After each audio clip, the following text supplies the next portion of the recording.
Mamdani helped a rival candidate. She isn't returning the favor. Adrienne Adams, the city council's first black speaker, has resisted pressure to cross and towards Zohran Mamdadni, renewing battle lines between some black Democrats and progressives.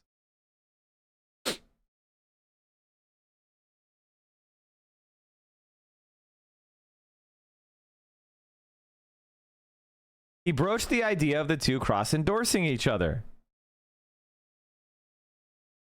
Miss Adams, 64, the first black person to lead city council, needed the help. She was working furiously to raise enough money to meet the threshold for public matching funds. She, in turn, had something Mr. Mamdani needed, support from the city's critical older black electorate. It may have seemed like a perfect fit, but Miss Adams did not see it that way. She and her advisors felt that Mr. Mamdani, a democratic socialist who has made campaign vows to make buses free, open city-owned grocery stores, and freeze the rent for some apartment dwellers, was too far to the left and would alienate her base of moderate democratic voters in Southeast Queens. Now, I want you to understand, chat, this is a blatant lie. That's a blatant lie. Freezing the rent has support of 80-some% of voters. As the Democratic primary for mayor enters its final days, a familiar dispute is playing out between the left and the city's critical black electorate. Despite being pressured to cross-endorse Mr. Mamdani, Ms. Adams seems to be set on doing the opposite, criticizing him during the candidate's second debate.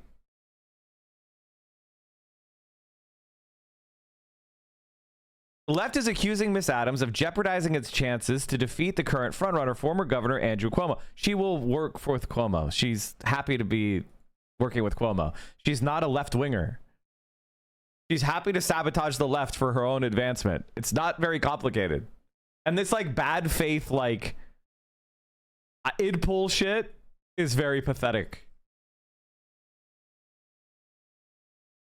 Good campaigns, and more importantly, effective governance, require sustained and credible relationship with black voters rooted in their needs, lived experiences, and priorities.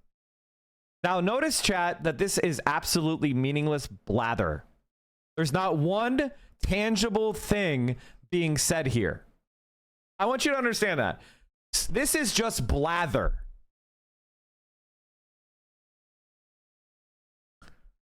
That needs to happen well before it's time to ask for the support for black voters. That is Adrienne's record and how she's run her race. Every candidate in this race has equal opportunity to do the same. Okay, what policies is she pursuing that are targeted toward black voters that Mamdani is not? Like what is she saying that would help black people that he's against? Like, what policies is she pursuing with the state government that he's against? There's never anything here. It's all bullshit.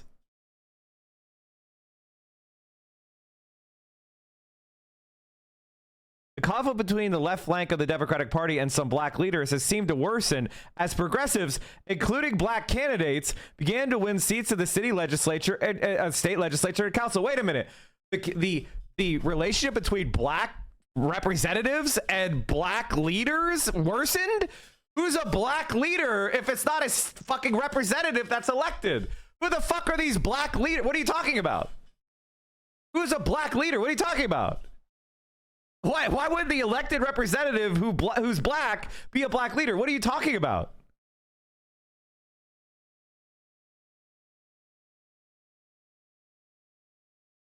Progressive forces began pushing Democratic leadership toward more leftward stances on issues such as housing, policing, and criminal justice reform. But who? This is, whenever you see the word some, these are known as weasel words. This is where you should be going. There should be a name. There should be a citation. There should be a quote. Now, a good editor without bias would say, okay, you say some black Democratic leaders. Who?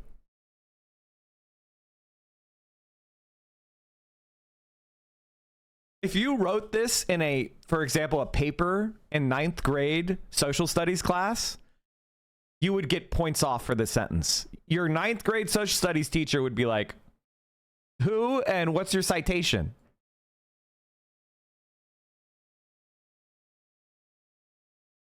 And I want you to know, chat, that I am fully and 100% openly against this type of id pool if you promote this or you think it's legitimate, you're a fucking idiot. If you think this is legitimate, you're a fucking idiot. Some black Democratic leaders who questioned if those stances align with the desires of black and Latino communities they represented. Freezing the rent, for example, might not be popular with black homeowners who rent out their property as a primary source of support and wealth.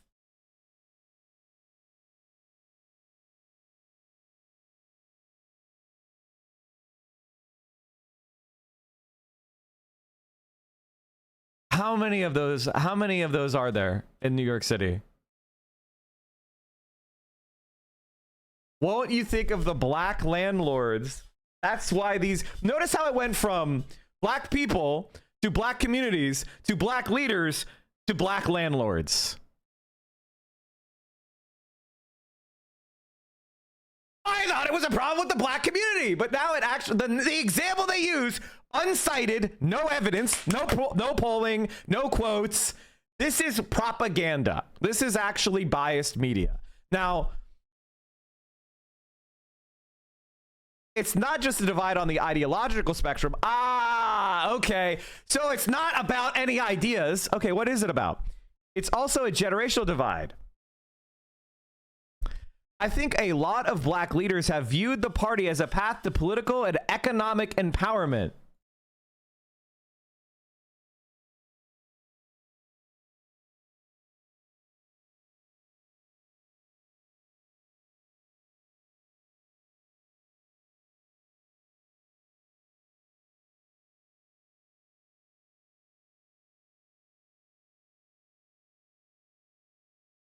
Okay, so what this means, translation, what this means is they don't see politics as a way to help their community, right? They see the Democratic Party as a place to get personal patronage, meaning they make money individually, like they do. Not the community gets better. They get money from the party. They do. They personally get rich. Not the community gets better. They do get better. They're getting patronage. This is called a patronage system, and it existed in American politics for a very long time.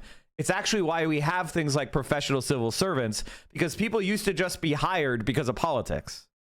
Like, you wouldn't get a job in government because you know how to do the job. You would get a job in government because you a politician liked you. And then they would hire you. And then people would complain because the people getting hired sucked at their jobs and the government was run like shit. This is another way of saying corruption.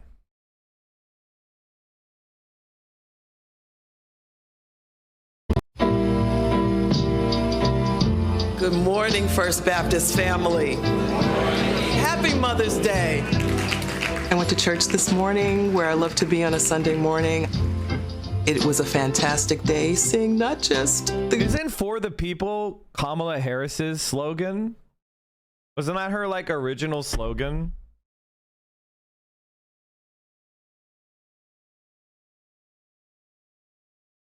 Yeah, that was her first campaign slogan. What a complete hack, dude. Children that are already here, but the grandchildren that are away. You guys know I have 11 of them, right? I was raised by two amazing parents, both of them union workers. Our mom was a force of nature, and my sister has inherited that. Okay, I gotta be honest, chat. I don't give a fuck. What this is an attempt to create parasocial relationships, stan culture.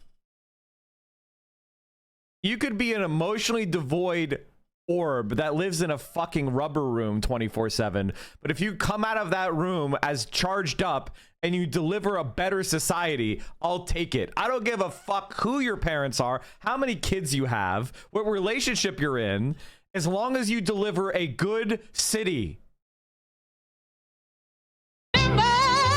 Back then, neighbors were family. That's what I want to get back to, and that's what I want my grandchildren to relish. That's what my husband and I have fostered here at our home. Adrienne's my partner, and whatever she does, I'm like her #1 supporter and fan. I'm not a career politician at all. I started out my career in corporate America, but there came a time I looked around and one day it finally hit me, plug into your community. And when I did that, I discovered myself. So I ended up running for city council and I became the first woman ever elected to represent the great 28 right here in Southeast Queens. Okay. I'm gonna say it.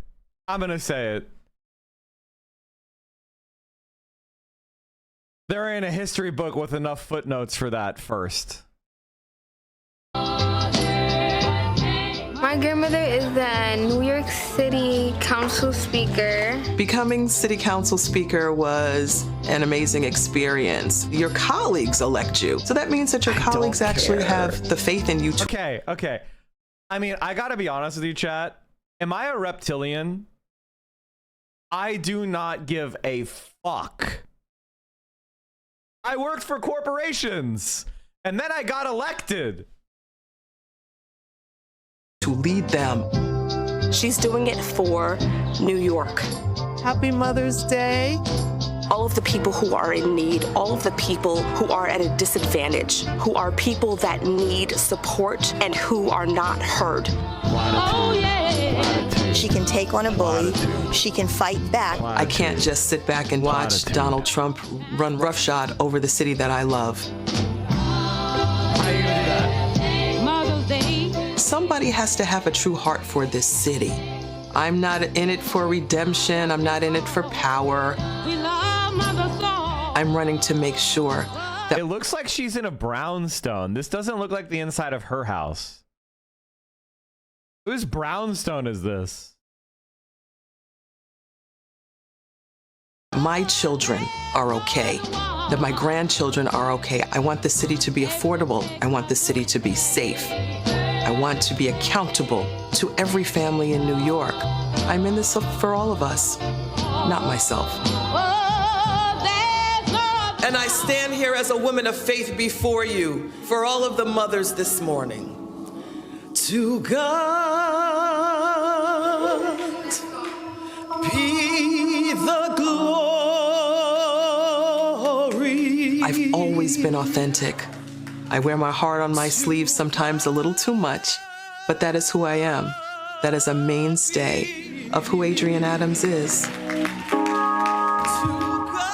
I would just say she would be an awesome mayor. Whenever I see a politician praying in an ad, my mind returns to one of my favorite pieces of scripture.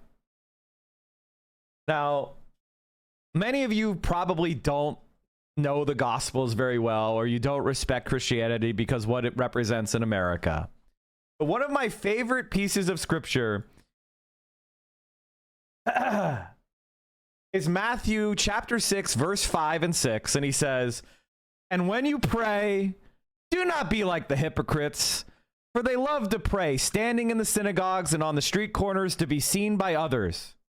Truly, I tell you, they have received their reward in full.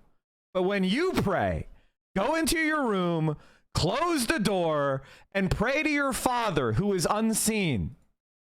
Then your Father, who sees what is done in secret, will reward you." I think if you make a campaign ad and it shows you in front of church singing, you are an absolute hypocrite and you are an unchristian liar.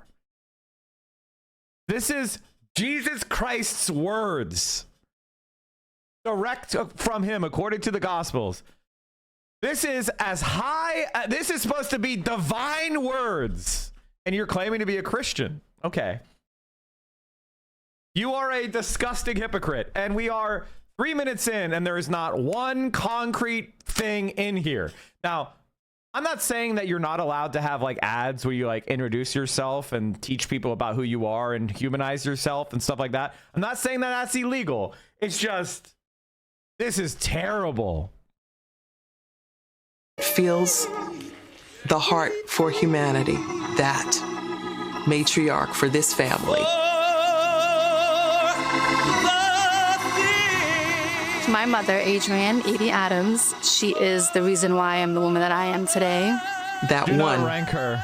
that brings the fun, that brings the laughter, that brings the strength, as I'm sure my children and grandchildren have told you. I love it. Oh, I can't believe she's not winning. Wow, I can't believe she's not winning. Don't you know how great she is? And how, like, wow, I can't believe this ad. Awesome ad. 5 likes. Okay. 278 likes. I could take a shit and get 278 likes. Said Basil Smykel, a professor at the School of Professional Studies at Columbia, a Democratic political strategist. Younger, more progressive voters don't see the party as a vehicle for all that and are a lot more candidate and issue driven. So in other words, what he's saying, what he's describing here is that older black voters are part of patronage networks where they're literally giving money individually in order to support candidates. And they don't give a fuck about good government or issues or making their city better. It's about what do I get?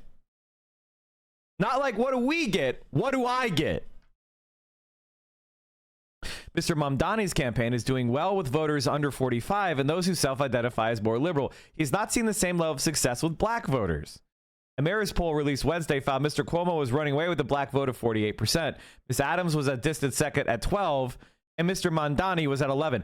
So why is she the black voter whisperer when she gets 1% more with black voters? She's not doing well with black voters. Like, why? Like, what is this? In the closing weeks of the campaign, Mr. Mamdani has tried to make inroads with black voters. He's been visiting black churches on Sundays 2 months ago, but campaign officials acknowledge it's been hard for Mr. Mamdani to find an audience at some of them. Mr. Cuomo spent every Sunday visiting multiple black churches since he entered the race. Now, I am not the person to talk about this. I'm not the person to talk about this. We'll have to talk about this more. I'll need to bring on an expert. Some point to the lack of diversity in Mr. Mamdani's massive core of volunteers who might be a hindrance in trying to persuade voters in critical black neighborhoods that he represents their interests. So you have a Muslim man, and they're claiming he's not diverse enough to help Andrew Cuomo, the son of the governor, a white man. It is the same old playbook. You're an anti-Semite, and older black voters don't like you. It's the same old playbook no matter where you are in the country. They use the exact same arguments and the exact same bad faith. It doesn't even matter that it's not true, right? While other candidates such as Zelnor Myrie, a black state senator for Brooklyn, have issued specific black agendas, Mr. Mamdani has not. Did she? Did Adrienne Adams do a black agenda? Why are we bringing up another candidate? The Assemblyman has centered his campaign on a broad promise of a more affordable city without focusing on specific groups. Mr. Mamdani's campaign acknowledged some of these shortfalls, pointing out his district does not have a large black population, and he has spent time introducing himself to voters at several forums geared toward black voters and similar meet and greets. Karen Jarrett, a senior advisor for Black and Latino outreach for the Mamdani campaign, was hired in February. She said Mr. Mamdani had begun to win over more black voters and won endorsements from black-dominated unions and elected officials. I think there's more work to do, but we have to be able to get to 11%, said Miss Jarrett. Every inch of that 11%, he's organized and earned and found a way to connect with black voters in New York. To Mr. Mamdani's campaign, getting Miss Adams' cross endorsement seemed essential, but also logical. Oh, you poor babies. You poor babies. You think liberals can work? You can work with liberals. Oh, this is such a fucking disappointment. How many times do people need to be punched in the face before they get this? The two were among a slate of contenders endorsed by Working Families Party, which has explicitly asked its chosen candidates to work together to try to keep Mr. Cuomo from winning the primary. But Miss Adams did not seem interested. She used social media to chastise Mr. Mamdani for calling for the abolishment of Immigration and Customs Enforcement Agency. The post was deleted. Miss Adams said it did send the message she was trying to convey. Oops. She's like, look at this guy. He's an anti-ICE radical. And everybody was like, based. And she's like, oh, fuck. Delete that. Then during the second and final debate, Ms. Adams asked Mr. Mamdani whether he was more qualified than her to be mayor, seemingly questioned his experience much as Mr. Cuomo frequently had. Mr. Mamdani responded diplomatically, saying he respected her track record but believed his focus on affordability was best for the city. Mr. Smikle said that he understood the concern about Ms. Adams moving too far to the left. This is in New York City, by the way. This is in New York City, by the way. A city that voted for like Harris by, you know, 80-20 or something. Too liberal. It's too far left. Because a cross endorsement was asking Adrienne, who staked a very specific path. What is the path? I'm asking for a policy. The only policy we've seen is criticizing him for wanting to abolish ICE and then deleting it. That's the only policy in this entire fucking article. What's her path? Jamal Bowman, a former congressman from the Bronx who has endorsed Mr. Mamdani and is vigorously recruiting black and Latino voters in his forward district to write Mr. Mamdani on their ballots, said he respected Adams but was disappointed that she seemed disinclined to cross-endorse. Her reluctance seemed unfair, he said, given that Mr. Mamdani had made a rare fundraising appeal on her behalf, helping her qualify for matching funds. Wow, they put that really late. Wow, they made that really late. Second to last paragraph? That seems like it should be in the lead. The Democratic establishment, which I would argue Adrienne represents, I see them take a lot from progressives, but they don't give a lot back, said Mr. Bowman. That's why we have Donald Trump in the White House, and that's how we keep recycling people like Andrew Cuomo. Can't wait to read these comments. I'm placing Lander first, Adams second, and maybe no one else. Okay, your vote will never count. That's good. This is not a generational or racial divide. It's a class division. Speak up on it. Speak on it, Ben. Adrienne Adams has been in lockstep with Mayor Adams in attempting to force 250,000 city worker retirees off their Medicare. The mayor was proposing moving retirees from Medicare to Medicare Advantage plans. The scam plans? The scam plans that cost billions for worse care? It's all crap. Economists unite in support of Zohran Mamdani's plan for New York City. We, as economists from across the world, support Zohran Mamdani's mayoral platform as a bold yet practical blueprint that tackles some of New York City's most urgent challenges. Above all, the cost of living. Amazing. Adrienne Adams repeatedly refused to say who she ranked on her ballot and in what order. Can you say, did you vote for Cuomo? Did we have that question? We did have that question. I just thought maybe the second time you might answer. Can I grab the mic? That's okay. I always forget too. Great. Can you imagine, like, these people cannot be worked with. They have to be defeated. I think the big problem with the left is that a lot of people think, as I said earlier, we're not 95% of the way there. We haven't even laid the foundation. Stop voting like you're already there. By the way, we can't do harm reduction anymore. Like, the problems have gotten to such an extreme level that we need radical reform.